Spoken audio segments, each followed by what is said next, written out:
Hello, कैसे हो आप सभी का स्वागत है मेरी एक और वीडियो के अंदर। आज हम पढ़ेंगे एलिमेंट्स और कंपाउंड के बारे में। चलिए स्टार्ट कर देते हैं।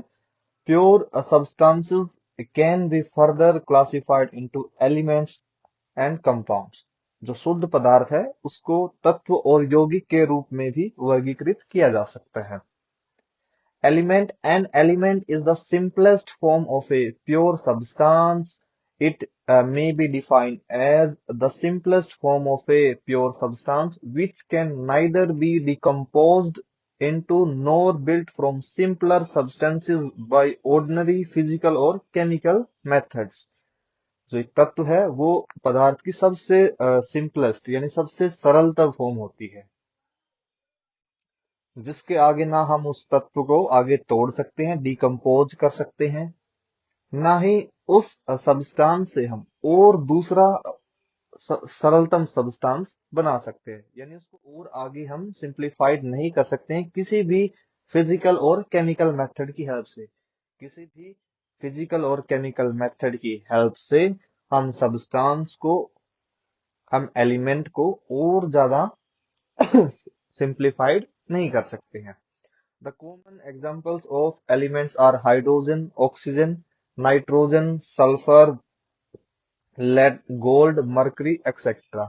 There are about 118 elements known at present.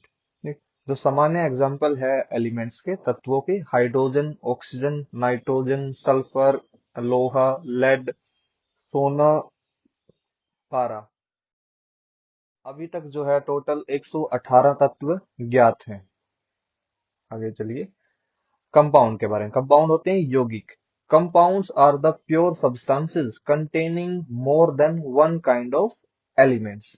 Compound भी शुद्ध पदार्थ होते हैं, लेकिन उनके वो दो या दो से ज्यादा तत्वों से मिलकर बने होते हैं। कंपाउंड दो या दो से ज्यादा तत्वों से मिलकर बने होते हैं।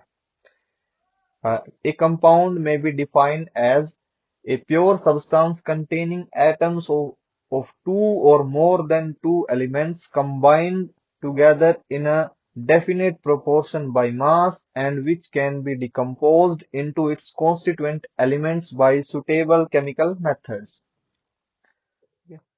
वो दो या दो से ज्यादा एलिमेंट से मिलकर बने होते हैं। इनको, यौगिकों को, इनके कॉन्स्टिट्यूएंट एलिमेंट्स के अंदर हम तोड़ सकते हैं, ब्रेक कर सकते हैं, डिकम्पोज कर सकते हैं किसी सुटेबल केमिकल रिएक्शन की हेल्प से। A compound always contains the elements in definite और fixed proportion by the weight. Compound के अंदर जो एलिमेंट है वो हमेशा एक वेट के प्रोपोर्शन के अंदर जुड़ेगा, वो फिक्स होगा। For example, water always contains hydrogen and oxygen in the ratio of 1:8 by mass। जो वाटर के अंदर हाइड्रोजन और ऑक्सीजन की मास रेशो है वो 1:8 है। देखिए H2O के अंदर हाइड्रोजन और ऑक्सीजन की जो मास रेशो की बात करते हैं। हाइड्रोजन के एक एटम का जो मास होता है वो 1 यूनिट होता है। ऑक्सीजन के 1 एटम का मास होता है 16 यूनिट। अब इस केस में फॉर्मूले के अंदर दो हाइड्रोजन जुड़ी हुई है, तो हाइड्रोजन का मास हो गया यहाँ पर 2 यूनिट और ऑक्सीजन एक है तो उसके लिए 16 यूनिट। अब हम इसको सिंप्लीफाई कर सकते हैं ऐसे, तो ये हो गया 1:8 आएगा। तो हमेशा जो वाटर के अंदर हाइड्रोजन और ऑक्सीजन की मास रेशो होगी वो हमेशा 1:8 होगी। नेक्स्ट आगे हम बढ़ते हैं एटम के बारे में। एटम को हिंदी में बोलते हैं परमाणु। An atom is the simplest particle of element which take parts in a chemical reaction। जो तत्व का सबसे छोटा कण जो एक रासायनिक अभिक्रिया में भाग लेता है उसको परमाणु कहते हैं। तत्व का सबसे छोटा पार्टिकल जो एक केमिकल रिएक्शन में भाग लेता है उसको बोलते हैं परमाणु या फिर एटम। और एटम को एक दूसरे तरीके से भी डिफाइन किया गया है। It may also be defined as the smallest particle of an element which may or may not have independent existence is called atom तत्व का सबसे छोटा कण जो हमारे नेचर के अंदर इंडिपेंडेंटली यानी स्वतंत्र रूप से रह भी सकता है और रह भी नहीं सकता। यानी कि कुछ एलिमेंट्स के एटम हैं जो इंडिपेंडेंटली हमारे नेचर के अंदर एग्जिस्ट कर सकते हैं। कुछ ऐसे भी एलिमेंट है जो कंबाइंड स्टेट में मिलते हैं। हाँ जी। Atoms of certain elements such as hydrogen, lithium, sodium, potassium are not capable of independent existence, whereas the atom of helium, argon, xenon, etc. are capable of independent existence. Hydrogen, lithium, sodium, potassium है, इनके atom combined state में मिलते हैं। वो single atom की form में नहीं मिल सकते क्योंकि वो केमिकली बहुत ही ज्यादा रिएक्टिव होते हैं। केमिकल रिएक्टिविटी ज्यादा होने की वजह से वो हमेशा कंबाइंड स्टेट में मिलते हैं। तो उनकी क्लोराइड की फॉर्म में मिल सकते हैं। और हीलियम, आर्गन और जीनोन जैसी गैसें हैं, ये नोबल गैसेज होती है। ये रूम टेम्परेचर के ऊपर किसी के साथ रिएक्शन नहीं करती, इसलिए ये अपनी एटॉमिक फॉर्म में हमारे नेचर में पाई जा सकती है। हाँ जी, नेक्स्ट आगे देखिए। हाँ जी, जो एटम है, अब हम देखते हैं। पहले एक थ्योरी आती थी, उसमें क्या था कि जब हम मैटर को तोड़ते जाएंगे तो अल्टीमेटली एक ऐसी स्टेज आएगी जिसके बाद हम आगे मैटर को तोड़ नहीं पाएंगे। ठीक है। उसी पार्टिकल को हम बोलते थे एटम। लेकिन जैसे जैसे साइंस ने इवोल्व किया, डेवलपमेंट हुई, तो एटम को आगे तीन पार्टिकल के अंदर तोड़ा जा सकता था। तो उसमें इलेक्ट्रॉन की खोज हुई, प्रोटॉन की खोज हुई, न्यूट्रॉन की खोज हुई। तो जो एटम है, एटम डिविजिबल है। पहले एटम को मानते थे इंडिविजिबल, यानी कि एटम को हम तोड़ नहीं सकते हैं। लेकिन बाद में जब इलेक्ट्रॉन की खोज हो गई, न्यूट्रॉन प्रोटॉन की खोज हो गई, तो पता चल गया कि atom is no longer indivisible. Now atom is divisible and atom is divisible. Total तीन पार्टिकल होते हैं, जो प्रोटॉन, न्यूट्रॉन और इलेक्ट्रॉन होते हैं।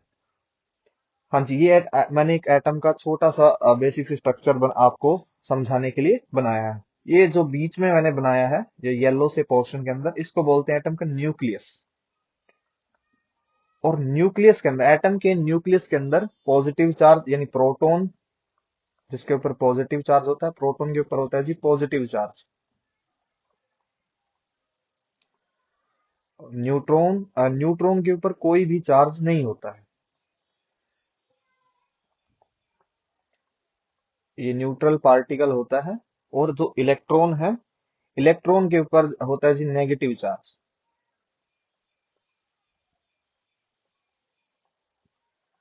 प्रोटॉन और न्यूट्रॉन एटम के न्यूक्लियस के अंदर पाए जाते हैं। जो इलेक्ट्रॉन्स है वो न्यूक्लियस के बाहर ऑर्बिट्स होते हैं, डेफिनेट ऑर्बिट्स होते हैं, जिनको KLMN बोला जाता है। के शेल, एल शेल और एम शेल, एन शेल। इनके अंदर इलेक्ट्रॉन्स मूव करते हैं। प्रोटॉन और न्यूट्रॉन मूव नहीं करते हैं। और इलेक्ट्रॉन्स जो है के शेल्स होती हैं, डेफिनेट शेल्स के अंदर मूव करते हैं, रिवॉल्व करते हैं इनके चारों। हाँ जी, आगे देखिए। Protons and neutrons are found in the nucleus of an atom. जो प्रोटॉन और न्यूट्रॉन्स हैं, वो एटम के न्यूक्लियस में पाए जाते हैं। They are also known as nucleons. इनको न्यूक्लियॉन्स के नाम से भी जाना जाता है। While electrons revolve around the nucleus in discrete shells. Four orbits in an atom which are. Atom के अंदर टोटल चार ऑर्बिट्स होते हैं। नंबर वन के shell, number two L shell, number three M shell, number four पे है N shell. जो वन टू थ्री फोर है, इसको प्रिंसिपल क्वांटम नंबर भी बोलते हैं। हाँ जी, अब शेल का हमें पता लग गया कि जो एटम है, एटम के अंदर टोटल चार ऑर्बिट्स होते हैं। मेन एनर्जी लेवल एटम के अंदर चार होते हैं, जो कि एक के है, एल है और एम एन है। के है जी, एल है, एम और एन, इनके बारे में पता लग गया। अब अलग अलग शेल्स के अंदर जो इलेक्ट्रॉन्स है, इलेक्ट्रॉन का जो डिस्ट्रीब्यूशन होता है, उसको डिसाइड करते एक फॉर्मूला जिसको बोलते हैं जी 2n²। 2n² की हेल्प से हम निकाल सकते हैं कि K shell, L shell, M shell और एन शेल में कितने इलेक्ट्रॉन आ सकते हैं। हाँ जी। और यहाँ पे जो एन है, एन होता है जी,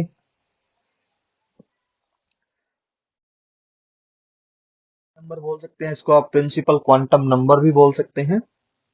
जी, जो के शेल के लिए प्रिंसिपल क्वांटम नंबर है 1 है, एल शेल के लिए 2, एम शेल के लिए 3 और एन शेल के लिए 4। इसमें आप एन की जगह एन की वैल्यू पुट कीजिए और हमें पता लग जाएगा कि इसमें के शेल में कितने इलेक्ट्रॉन्स आ सकते हैं। के लिए वैल्यू 1 होती है तो 1 पुट कर देते हैं, तो यहाँ पर निकल के आया 2। तो यानी कि के शेल के अंदर टोटल 2 इलेक्ट्रॉन्स आ सकते हैं।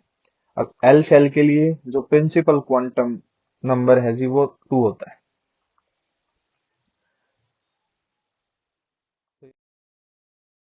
एल शेल के अंदर टोटल 8 इलेक्ट्रॉन्स आ सकते हैं। अगर हम बात करें एम शेल की, तो एम के लिए निकाल सकते हैं जी हम 3 स्क्वायर 9 इंटू 2 18। तो एम शेल में आएंगे टोटल 18 इलेक्ट्रॉन्स। एन शेल के लिए जो एन की वैल्यू 4 होगी, 4 स्क्वायर 16 इंटू 2 32। तो एन के अंदर आएंगे जी टोटल 32 इलेक्ट्रॉन्स। के शेल के अंदर मैक्सिमम 2 इलेक्ट्रॉन्स आ सकते हैं। एल शेल के अंदर 8 इलेक्ट्रॉन्स, एम शेल के लिए 18 इलेक्ट्रॉन्स और एन शेल में टोटल 32 इलेक्ट्रॉन्स आ सकते हैं। हाँ जी, नेक्स्ट आगे देखिए। आगे हम देखेंगे कुछ और टर्म्स जो रिलेटेड है एटम से, जैसे कि एटॉमिक नंबर, मास नंबर। यह आपने काफी बार पढ़ा होगा। अब हम इनका मीनिंग जान लेते हैं। चलिए जी, एटॉमिक नंबर को जेड से भी डिनोट किया जाता है। The number of unit positive charge carried by the nucleus of an atom is termed as atomic number. Atom के न्यूक्लियस के ऊपर जितना पॉजिटिव चार्ज होता है उसको हमने माना है जी एटॉमिक नंबर। देखिए, ये हमारा एटम का न्यूक्लियस है जी। इस न्यूक्लियस के अंदर जितने यूनिट पॉजिटिव चार्ज होगा, जितने यूनिट पॉजिटिव चार्ज होगा उसको हम बोलेंगे जी एटॉमिक नंबर। चलिए अगली लाइन पे चलिए जी।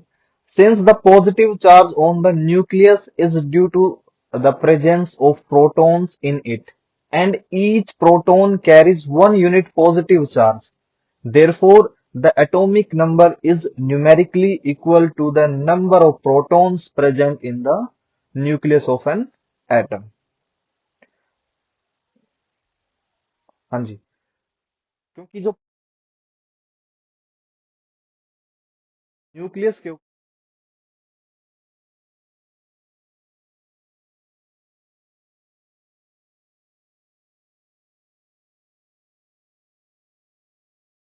न्यूक्लियस के ऊपर पॉजिटिव चार्ज वो प्रोटॉन्स की वजह से होता है।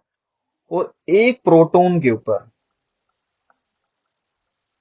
1 प्रोटॉन के ऊपर 1 यूनिट पॉजिटिव चार्ज होता है। एक प्रोटॉन के ऊपर 1 यूनिट पॉजिटिव चार्ज होते हैं। यानी कि किसी भी एटम के न्यूक्लियस के अंदर जितने प्रोटॉन्स हैं उतने यूनिट ही उसके ऊपर पॉजिटिव चार्ज होगा। अब मान लीजिए किसी एटम के न्यूक्लियस के पास 5 प्रोटॉन्स है,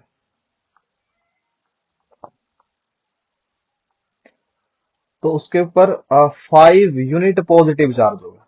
5 यूनिट पॉजिटिव चार्ज।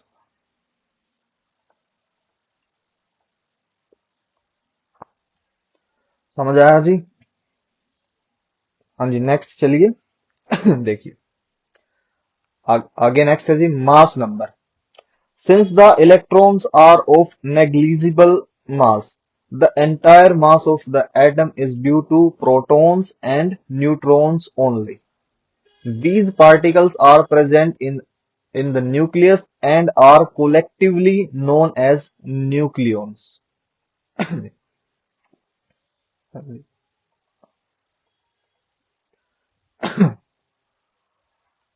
अब देखिए, अब नेक्स्ट है जी हमारा मास नंबर। मास नंबर को समझ लेते हैं।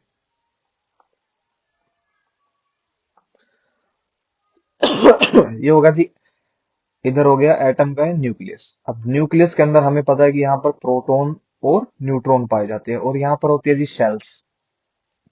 जैसे कि पहली शेल होती है के शेल, दूसरी होती है जी एल शेल, ऐसे ही तीसरी एम शेल, और लास्ट में होती है एन शेल। इस तरीके से जो इलेक्ट्रॉन्स हैं इन सेल्स के अंदर मूव करते हैं, K shell, L shell, M shell और एन शेल के अंदर, क्योंकि ये अलग अलग ऑर्बिट के अंदर डिस्क्रीट होते हैं, फैले हुए होते हैं। तो इसके जो मास को खुद हमने नेग्लेक्ट किया है। ऐसा नहीं है कि इलेक्ट्रॉन का कोई मास नहीं होता, मास होता है, लेकिन हमारी कैलकुलेशन को एक्यूरेट करने के लिए हमने इलेक्ट्रॉन के मास को नेग्लेक्ट कर दिया, और एटॉमिक मास है जो हमने माना है जी वो प्रोटॉन के मास को और जो न्यूट्रॉन के मास के सम को। ठीक है, प्रोटॉन और न्यूट्रॉन के मास का जो सम होता है उसको हम बोलते हैं जी मास नंबर। चलिए जी नेक्स्ट आगे। हाँ जी, mass number is equal to the sum of the neutrons and the protons is known as mass number. Neutron और जो प्रोटॉन का सम होता है उसको मास नंबर हम मानते हैं। Number of protons is equal to number of electrons. जो एटम के अंदर जितने प्रोटॉन की संख्या होती है उतने ही इलेक्ट्रॉन की संख्या होती है। देखो जी, जितने प्रोटॉन्स है, प्रोटॉन के ऊपर होता है जी पॉजिटिव चार्ज। जो इलेक्ट्रॉन्स होते हैं, इलेक्ट्रॉन्स के ऊपर होता है नेगेटिव चार्ज। यानी एटम के अंदर, एक एटम के अंदर जितनी अमाउंट ऑफ पॉजिटिव चार्ज है, amount of positive charge is equal to amount of negative charge, because atom is a atom is an electrical neutral. Atom जो पूरी तरह से इलेक्ट्रिकली न्यूट्रल होता है, एटम के ऊपर नेट कोई भी चार्ज नहीं होता है। जितनी अमाउंट में पॉजिटिव चार्ज है उतनी अमाउंट में नेगेटिव चार्ज है, ये एक दूसरे के इफेक्ट को कैंसिल कर देते हैं। इसलिए जो एक एटम के अंदर जितने नंबर ऑफ प्रोटॉन्स है उतने ही नंबर ऑफ इलेक्ट्रॉन्स होते हैं। हमेशा प्रोटॉन की संख्या इलेक्ट्रॉन की संख्या के बराबर होती है, इक्वल होती है। चलिए जी नेक्स्ट आगे देखते हैं। आगे हम एलिमेंट्स हैं, एलिमेंट्स का एटॉमिक नंबर देखते हैं, उनके सिंबल को समझते हैं और उनके अंदर जितने इलेक्ट्रॉन्स हैं। हाँ जी, जो एटॉमिक नंबर होता है वो होता है जितना पॉजिटिव चार्ज होता है, और पॉजिटिव चार्ज जो किसी एटम के ऊपर होता है वो प्रोटॉन्स की वजह से होता है। यानी number of protons is equal to atomic number also. Atomic number को भी प्रोटॉन की संख्या ही डिफाइन करती है। ठीक है जी, जितने प्रोटॉन्स है उतने ही इलेक्ट्रॉन्स होते हैं। हाँ जी, तो नंबर वन पे है जी हाइड्रोजन। हाइड्रोजन को एच से डिनोट करते हैं। इसके पास एक प्रोटॉन होता है जी, एक इलेक्ट्रॉन होता है। नंबर टू पे आता है हीलियम। हीलियम के को एच ई से डिनोट करते हैं, इसमें two protons two electrons. Number three पे आता है जी लिथियम, सॉरी, नंबर थ्री पे आता है जी लिथियम। लिथियम को एल आई से डिनोट करते हैं, इसमें थ्री इलेक्ट्रॉन्स थ्री प्रोटॉन्स होते हैं। नंबर फोर पे आता है जी बेरिलियम। बेरिलियम को बी ई से डिनोट करते हैं, इसमें टोटल फोर इलेक्ट्रॉन्स होते हैं। नंबर फाइव पे आता है बोरोन, और इसको बोरोन का जो सिंबल है वो बी है, इसको बी से डिनोट करते हैं, इसमें टोटल फाइव इलेक्ट्रॉन्स होते हैं। नंबर सिक्स पे आता है कार्बन। कार्बन को सी से डिनोट करते हैं, इसमें सिक्स इलेक्ट्रॉन्स होते हैं। नंबर सेवन पे आता है नाइट्रोजन। नाइट्रोजन को एन से डिनोट करते हैं और इसमें टोटल सेवन इलेक्ट्रॉन्स होते हैं। नंबर एट पे आता है ऑक्सीजन। ऑक्सीजन को ओ से डिनोट करते हैं और टोटल इसमें एट इलेक्ट्रॉन्स होते हैं। नंबर नाइन पे आता है जी फ्लोरीन। फ्लोरीन को एफ से डिनोट करते हैं, इसमें टोटल नाइन इलेक्ट्रॉन्स होते हैं। नंबर टेन पे आता है जी नियोन। नियोन को एन ई से डिनोट करते हैं, इसमें total ten electrons ten protons. Number eleven पे सोडियम। सोडियम को एन ए से डिनोट करते हैं, इसमें टोटल इलेवन इलेक्ट्रॉन्स होते हैं। नंबर ट्वेल्व पे आता है मैग्नीशियम। मैग्नीशियम को एम जी से डिनोट करते हैं, इसमें टोटल ट्वेल्व इलेक्ट्रॉन्स होते हैं। हाँ जी, नंबर थर्टीन पे आता है एल्यूमिनियम। एल्यूमिनियम को ए एल से डिनोट करते हैं, इसमें टोटल थर्टीन इलेक्ट्रॉन्स होते हैं। नंबर फोर्टीन पे आता है सिलिकॉन। सिलिकॉन को एस आई से डिनोट करते हैं, इसमें टोटल फोर्टीन इलेक्ट्रॉन्स होते हैं। नंबर फिफ्टीन पे आता है फास्फोरस। फास्फोरस को पी से डिनोट करते हैं और इसमें फिफ्टीन इलेक्ट्रॉन्स होते हैं। नंबर सिक्सटीन पे आता है सल्फर। सल्फर को एस से डिनोट करते हैं, इसमें टोटल सिक्सटीन इलेक्ट्रॉन्स होते हैं। नंबर 17 पे क्लोरीन, क्लोरीन को Cl से डिनोट करते हैं, इसमें टोटल 17 इलेक्ट्रॉन्स होते हैं। नंबर 18 पे आता है आर्गन, आर्गन को Ar से डिनोट करते हैं, इसमें टोटल 18 इलेक्ट्रॉन्स होते हैं।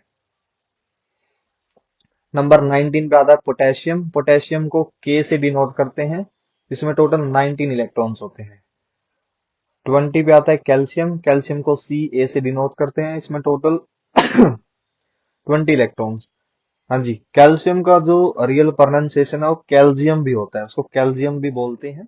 स्कैंडियम का एटॉमिक नंबर 21 होता है, उसको Sc से डिनोट करते हैं, टोटल उसमें 21 इलेक्ट्रॉन्स होते हैं।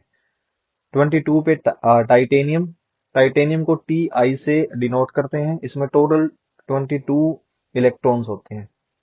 23 पे आता है वेनेडियम, वेनेडियम को V से डिनोट करते हैं, इसमें 23 इलेक्ट्रॉन्स होते हैं।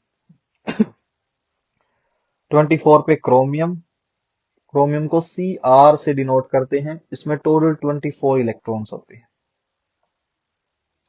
25 पे मैंगनीज, मैंगनीज को Mn से डिनोट करते हैं, इसमें टोटल 25 इलेक्ट्रॉन्स होते हैं। 26 पे आयरन, आयरन को Fe से डिनोट करते हैं, इसमें टोटल 26 इलेक्ट्रॉन्स होते हैं। 27 पे कोबाल्ट, कोबाल्ट को Co से डिनोट करते हैं, इसमें टोटल 27 इलेक्ट्रॉन होते हैं। 28 पे निकेल, निकेल को Ni से डिनोट करते हैं, इसमें 28 इलेक्ट्रॉन्स होते हैं। 29 पे कॉपर जी, कॉपर को Cu से डिनोट करते हैं, इसमें 29 इलेक्ट्रॉन्स होते हैं। और 30 पे आता है जिंक, जिंक को Zn से डिनोट करते हैं, इसमें टोटल 30 इलेक्ट्रॉन्स होते हैं। हाँ जी, ये तो मैंने आपको टोटल 118 एलिमेंट है, 118 में से मैंने शुरुआत में आपको 30 करवाए। पहले आपको इनको अच्छे से याद करना है, इनके सिंबल को याद करना है। अब उसके बाद मैं आपको ऑक्टेट रूल के अकॉर्डिंग आपको इलेक्ट्रॉनिक कॉन्फ़िगरेशन सिखाऊंगा इनकी, यानी इलेक्ट्रॉन का डिस्ट्रीब्यूशन अलग अलग शेल्स के अंदर। चलिए मैं स्टार्ट करते हैं हम एटॉमिक नंबर 1 से। ठीक है जी, एटॉमिक नंबर 1। हाँ जी, एटॉमिक नंबर 1 है, आपको पता होगा हाइड्रोजन का। चलिए आपका रिवाइज हो जाएगा साथ में। हाइड्रोजन को हम डिनोट करते हैं कैपिटल H से, इसको H से डिनोट करते हैं। एक मिनट, ये इसका थोड़ा सा मैं बढ़ा देता हूँ आकार। हाँ जी, H से डिनोट करते हैं। अगर हम बात करें प्रोटॉन को, तो हाइड्रोजन में 1 प्रोटॉन होता है, और इलेक्ट्रॉन, जितने प्रोटॉन की संख्या होती है उतने ही इनमें इलेक्ट्रॉन होते हैं, तो इसमें एक ही इलेक्ट्रॉन होता है। अब हमें इलेक्ट्रॉन का डिस्ट्रीब्यूशन करना है जी। एक सेकेंड। हाँ जी, अभी हमें क्या करना है, इलेक्ट्रॉन का डिस्ट्रीब्यूशन करना है।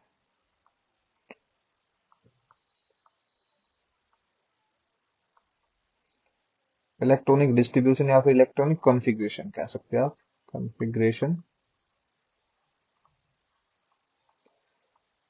यानी कि इलेक्ट्रॉन्स का अलग अलग शेल के अंदर डिस्ट्रीब्यूशन, जिसको हम बोलते हैं इलेक्ट्रॉनिक कॉन्फ़िगरेशन। और उसमें हम निकालेंगे जो इलेक्ट्रॉनिक कॉन्फ़िगरेशन आप सीख रहे हैं वो ऑक्टेट रूल के अकॉर्डिंग है। ठीक है जी। टोटल 4 शेल होती हैं एटम के अंदर, के, एल, एम और एन। और के शेल में सिर्फ 2 इलेक्ट्रॉन आ सकते हैं, एल शेल में 8 आ सकते हैं, और एम शेल में टोटल 18 इलेक्ट्रॉन आ सकते हैं, और एन शेल के अंदर 32 इलेक्ट्रॉन्स आ सकते हैं। ठीक है जी। और ऑक्टेट रूल कहता है अगर किसी भी एलिमेंट के वैलेंस शेल में, ठीक है, किसी भी एलिमेंट के वैलेंस शेल में अगर 8 इलेक्ट्रॉन हो जाते हैं तो वो स्टेबल हो जाता है।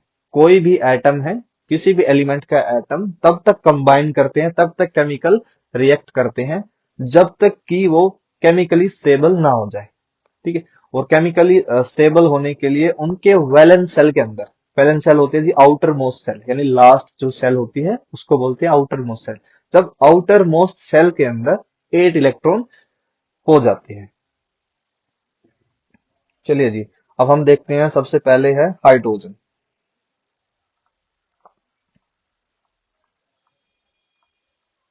ठीक है जी। हाइड्रोजन का जो एटॉमिक नंबर है वो 1 है। ठीक है जी। और हाइड्रोजन के अंदर जो प्रोटॉन्स है मैंने अभी आपको बताया था, प्रोटॉन भी 1 है और इलेक्ट्रॉन भी एक ही है। अब हमें इलेक्ट्रॉन का डिस्ट्रीब्यूशन करना है। ठीक है जी। सबसे पहली शेल आएगी के शेल। अब के शेल में मैक्सिमम 2 इलेक्ट्रॉन आ सकते हैं, तो हाइड्रोजन के पास तो सिर्फ एक इलेक्ट्रॉन है, तो यहाँ पर 1 आ गया। इस तरीके से हम इसको कर सकते हैं। अब हाइड्रोजन को स्टेबल होने के लिए, क्योंकि पहले शेल में यानी के शेल में सिर्फ 2 इलेक्ट्रॉन आ सकते हैं, या तो क्या कर सकते हैं, ये एक इलेक्ट्रॉन को गेन कर सकती है। अगर गेन कर लेती है जी, तो इसके जो आउटर वैलेंस शेल के अंदर 2 इलेक्ट्रॉन आ सकते हैं। तो हाइड्रोजन के पास जब 2 इलेक्ट्रॉन हो जाएंगी तो वो स्टेबल हो जाएगी। ठीक है जी। अब दूसरे नंबर पे है, हम बात करते हैं,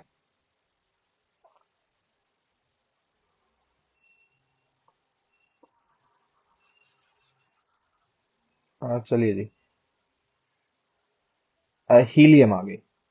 हीलियम हीलियम के पास, हीलियम का जो एटॉमिक नंबर है जी 2 है, यानी 2 है। यानी इसके पास जो प्रोटॉन्स है वो भी 2 है, और इलेक्ट्रॉन्स की अगर हम बात करें वो भी 2 है। ठीक है जी। और पहली शेल में सिर्फ 2 ही इलेक्ट्रॉन हो सकते हैं, तो इसकी इलेक्ट्रॉनिक कॉन्फ़िगरेशन हम लिख सकते हैं सिर्फ 2। हीलियम के लिए जो हमें इलेक्ट्रॉनिक कॉन्फ़िगरेशन लिखेंगे तो 2। अब आप देख सकते हैं कि जो हीलियम है, अब पहले शेल में सिर्फ 2 इलेक्ट्रॉन आ सकते हैं। हीलियम के पास पहले ही ऑलरेडी 2 इलेक्ट्रॉन है, इसलिए ना तो वो किसी से इलेक्ट्रॉन को गेन करती है आसानी से, ना ही इलेक्ट्रॉन को लॉस करना चाहती। ठीक है। क्योंकि वो ऑलरेडी स्टेबल है, ना ही उसको किसी से इलेक्ट्रॉन देने की इच्छा है, ना ही किसी से वो इलेक्ट्रॉन लेने की उसमें डिजायर है, इसलिए वो एक नोबल गैस है। हाँ जी। नेक्स्ट आगे देखिए, जो तीसरे नंबर पे आता है,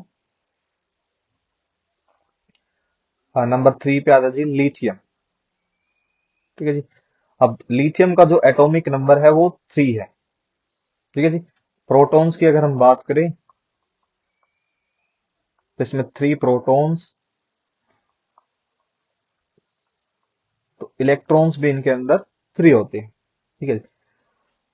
अब हम इसका इलेक्ट्रॉनिक कॉन्फ़िगरेशन लिखते हैं, फिर इलेक्ट्रॉनिक डिस्ट्रीब्यूशन देखिए कैसे। अब K shell, L shell, M shell और एन शेल को इस तरीके से हम राइट कर लेते हैं।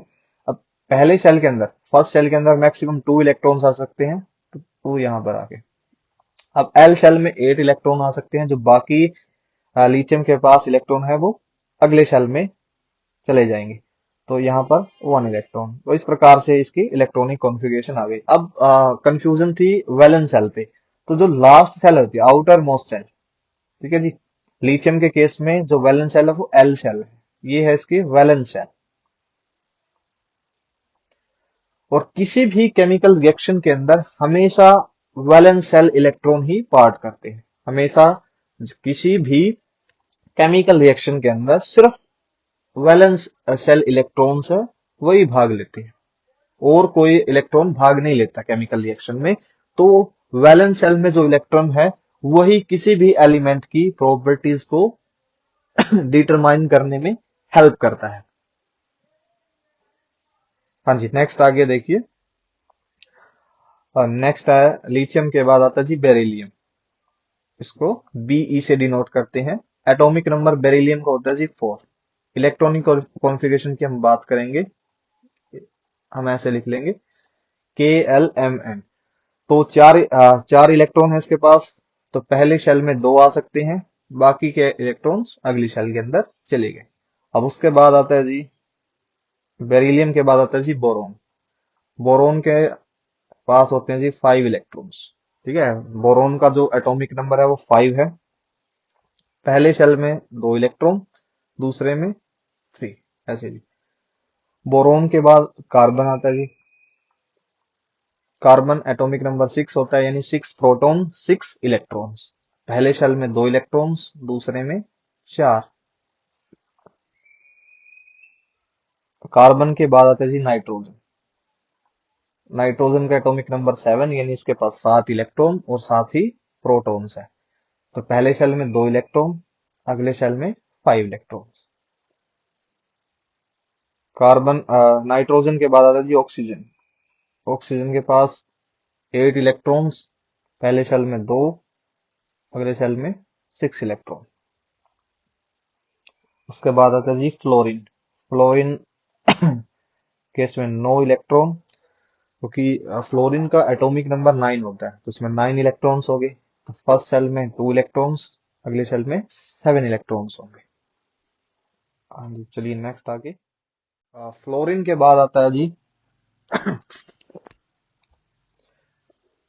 एक सेकेंड। हाँ जी, फ्लोरीन के बाद नंबर 10 पे आता है जी नियोन। नियोन का एटॉमिक नंबर 10।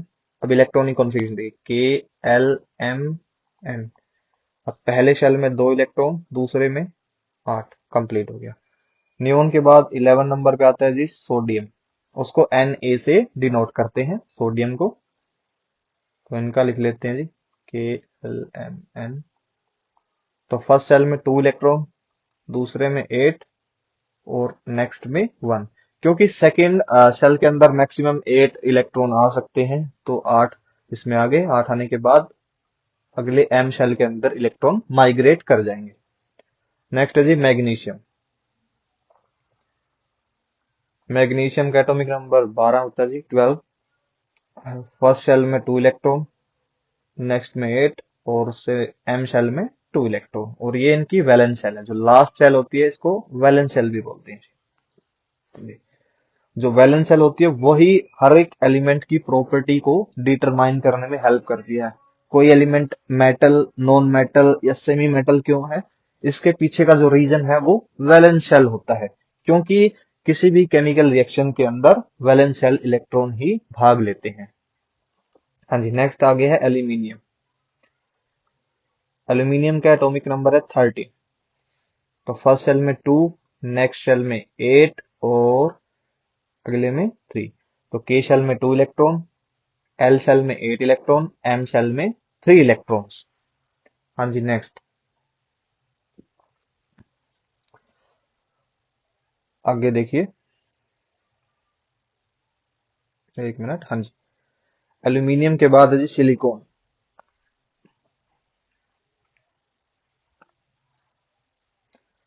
एक मिनट। हाँ जी, एल्यूमिनियम के बाद सिलिकॉन। सिलिकॉन का एटॉमिक नंबर 14। इलेक्ट्रॉनिक कॉन्फ़िगरेशन देखते हैं, K L M N। First shell में 2 इलेक्ट्रॉन, नेक्स्ट में 8, उसके बाद 4। हाँ जी, सिलिकॉन के बाद है जी फास्फोरस 15। क्योंकि 15 एटॉमिक नंबर होता है, तो 15 इलेक्ट्रॉन्स होते हैं, 15 ही प्रोटॉन होते हैं।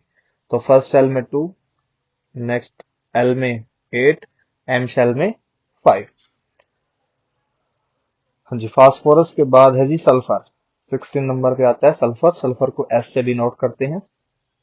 तो फर्स्ट शेल में 2 इलेक्ट्रॉन्स, नेक्स्ट 8, उसके बाद एम शेल में 6 इलेक्ट्रॉन्स। फास्फोरस, सल्फर, सल्फर के बाद जी क्लोरीन। क्लोरीन 17 इलेक्ट्रॉन्स होते हैं, क्योंकि 17 इसका एटॉमिक नंबर होता है। फर्स्ट सेल में 2 इलेक्ट्रॉन्स, उसके बाद 8 इलेक्ट्रॉन्स, और लास्ट जो वैलेंस सेल है उसमें 7 इलेक्ट्रॉन। हाँ जी, क्लोरीन के बाद 18 नंबर पे आता है आर्गन। उसको AR से डिनोट करते हैं। टोटल 18 इलेक्ट्रॉन्स होते हैं। तो फर्स्ट शेल में 2 इलेक्ट्रॉन, उसके बाद 8, एल शेल में 8 इलेक्ट्रॉन, और एम शेल के अंदर 8 इलेक्ट्रॉन्स होते हैं।